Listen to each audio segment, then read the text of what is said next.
Thanks, Calum, for meeting with me today and doing this interview.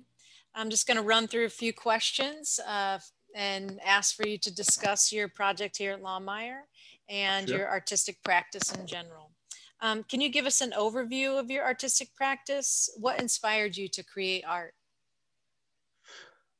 Well, I mean, I have been an artist for 35 years professionally, but I also come from a background where my dad was a practicing architect and my mother was my art teacher as well. So I've been brought up with art so my whole life. So it's indistinguishable from, art is my way of life, it is.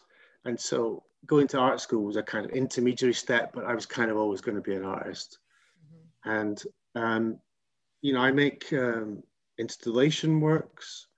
I work in the public realm. I tend not to work in galleries so much.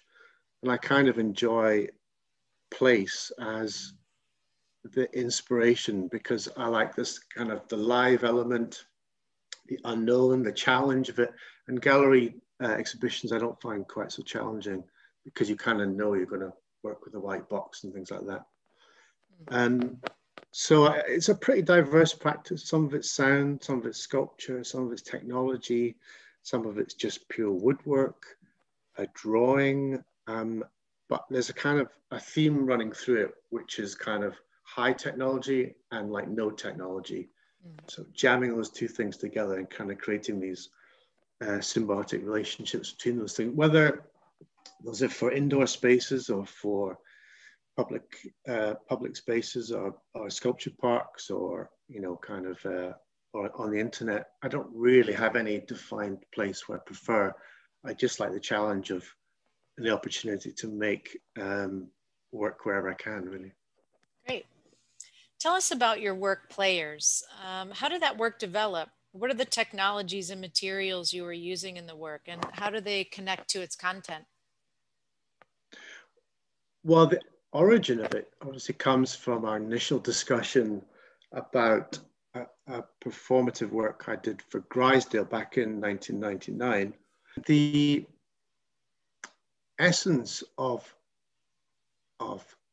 citrus spruce versus larchpole pine, the work made for Grisdale, was that it was an attempt to use some very basic technology used in lie detection, I guess, because it measures microvoltage, to tap into the trees, into the cambium layer of the trees, and turn that microvoltage into audio. And then that audio was fed into a mixing desk and went out into a PA system, and then it became a public event. And the origin of that, I mean, as an idea, is very exciting. It's this idea of perhaps listening to the sound of trees or the sound of nature. The work players is very exciting to me because it's a brand new piece of work. It's a collaboration with Daniel Fishkin, who's an American multi-instrumentalist, composer, and instrument designer. And I was looking for a new route to discover how to work with sound and nature, and and on this occasion with solar energy. And so the work that we are devising is an interactive sound work made of several different modules. We call them a cluster. I've got just written down some words here to describe them, which is an ensemble, a troupe, a hive, a cluster of solar-powered instruments, which will sit in amongst the trees at Lawmeyer and will generate their own kind of chorus depending on the solar power that they get. They work entirely independently, but what's the best thing about them for me is that they have no high tech involved in them. They have very simple electronic componentry to make the sounds. So they're like the opposite of a kind of iPhone or the complexity of computers or the fact that we can make anything with digital media these days.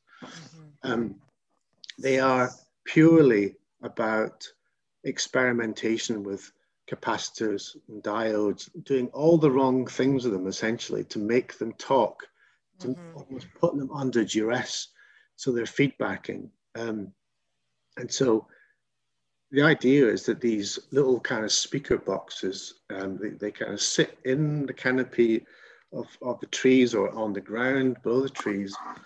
And they're like a little mini sculpture trail, a little sound trail on their own. When you can design your own route through these things, some of them are bassy, some of them are trebly, some of them have several notes will play, some of them will chirp occasionally, some of them will not make any sound until they've got enough solar energy.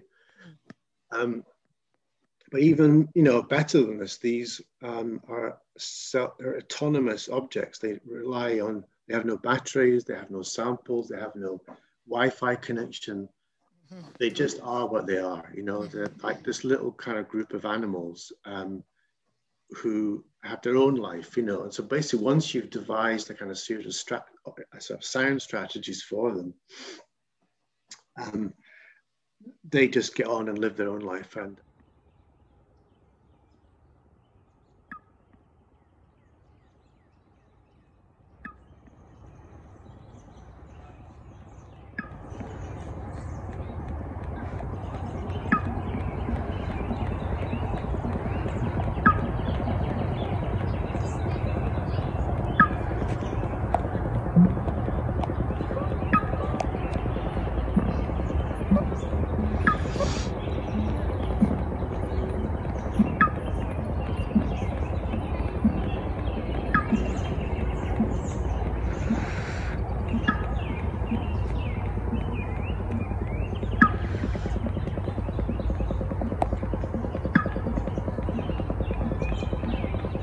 Great. Okay. Well, actually, I think, you know, through that answer, you've actually answered number 3 to some degree. Again, speaking of players, as an outdoor sculptural installation, and we talked about there's an ephemeral nature to that and a temporal experience. And you actually did talk a little bit about how you would like visitors to sort of interact with them. But what would you like visitors to walk away with as a result of the experience? Is there something specific that you would like them to, I guess, think about in terms of our connection with nature?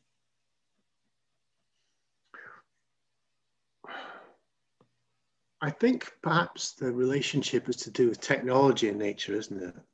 It's this sense now that things are becoming symbiotic, is that we're in a new kind of gray area, and a kind of exciting one where we have much more, as individuals now, we have much more, much better access to really quite high technology and very low technology.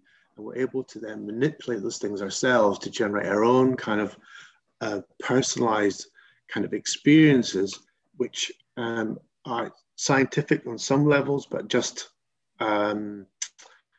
yeah, it's about opening perceptions, isn't it? It's about saying, it's a bit like when people have asked me, what does nature sound like, or what do the trees sound like? I think they were hoping it might be kind of being quite ambient and quite pastoral, but it kind of wasn't. It was a bit brutal and kind of, you know, I used very simple sine waves to try and get as close to a proximity between the technology and the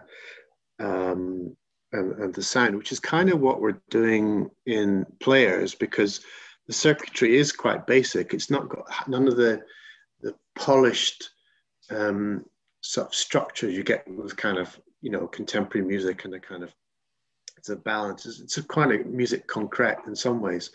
But I think what's happened with music, it has come full circle. You know, again, it's come back to the basic components, almost like the alchemy of kind of how sound is produced.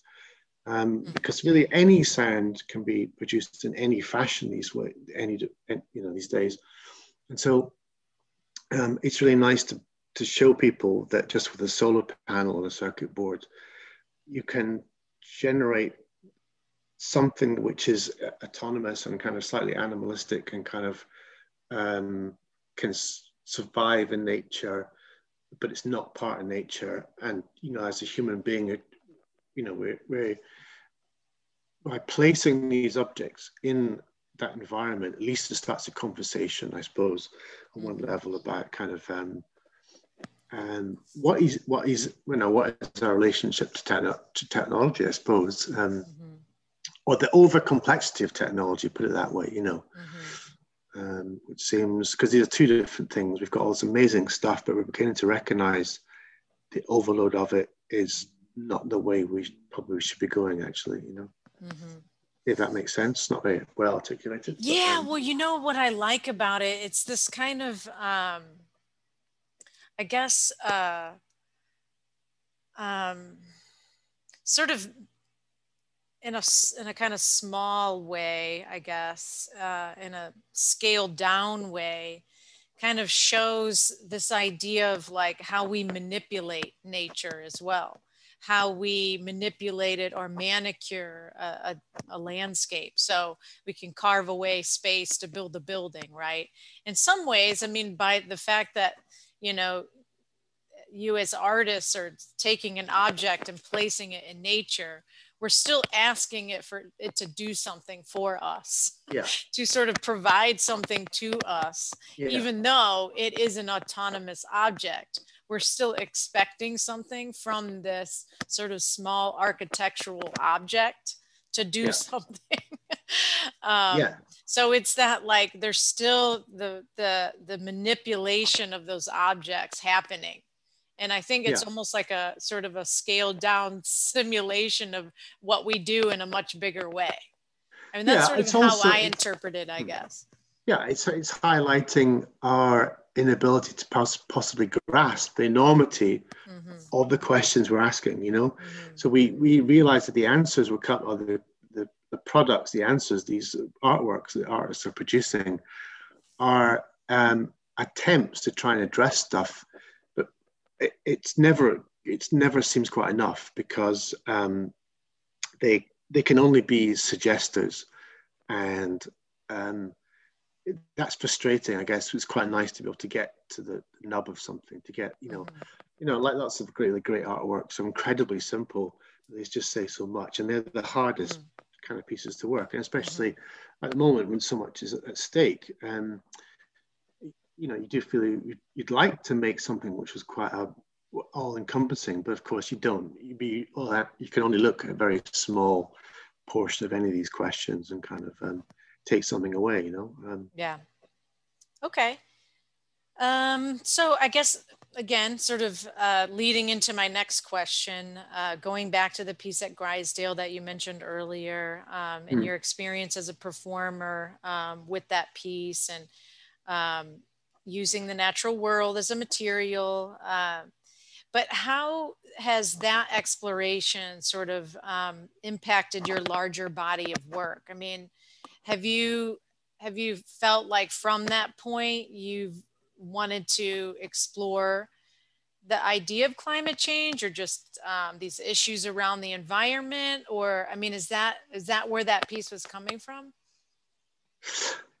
I think loosely it was, but you know, it was more specifically about it was about a residency that was placed in a forest, which is essentially a cultivated crop.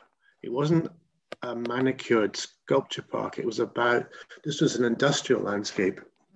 And the curator of that, you know, of that space wanted the artist to look more closely at the reality of kind of what was happening in rural England, you know, what actually happened, you know. And so part of that deal was he kind of, you know, insisted that I didn't do any kind of sculpture carving.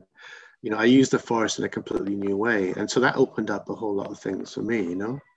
And just behind me on the wall, I get this down, for example, this is, it's like a data rosette. So this is using rainfall data over a year. So it's like, and it's spread out in a fan shape to delineate the amount of rainfall in Scotland over a year. So in some ways, if you think about the idea of the performance at Grisdale being one where you're taking one kind of data and translating it into something else, that's never really gone away from me. You know, I'm still looking at it, you know. Right. But this, for example, became a kind of cornicing detail or an idea of updating Scottish architectural cornicing. This was Okay. going to get reproduced in plaster. So, Wow. yeah, I Very still cool. work in this area, you know. Okay. But for me, I was just going to say the point about data is now that something like these gestural autonomous objects are more interesting to me, where we only barely have control of the source material, the data. That for me is more interesting at the moment, rather than having total control over all the numbers to generate something else. Mm-hmm. I'm again in this idea of using algorithms and kind of other randomizing intermediary technologies in order to develop new artworks, which I have only initiated and then they go on and produce themselves. Mm-hmm. And so this work with Daniel is kind of sits somewhere in between us, because essentially the work with Daniel is very minimal. It's an incredibly minimal piece of work for me. And that's what I like about it. It's so simple. Just a solar panel, its circuit board and a speaker. There's nothing else, nothing, no hidden magic to it. We don't necessarily need to know what the correspondence is between those three things, because we kind of understand how those things work, really, I suppose.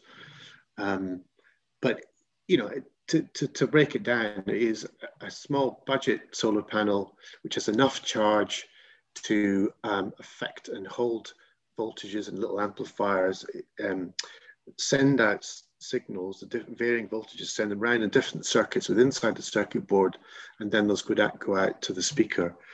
And each circuit is designed slightly differently to create its own kind of languages, I suppose, you know.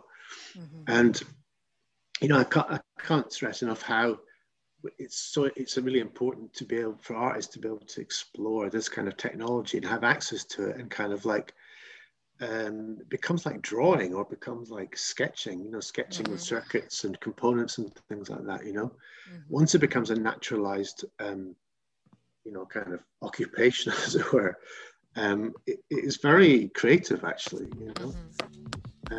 And so that kind of stuff just fascinates me.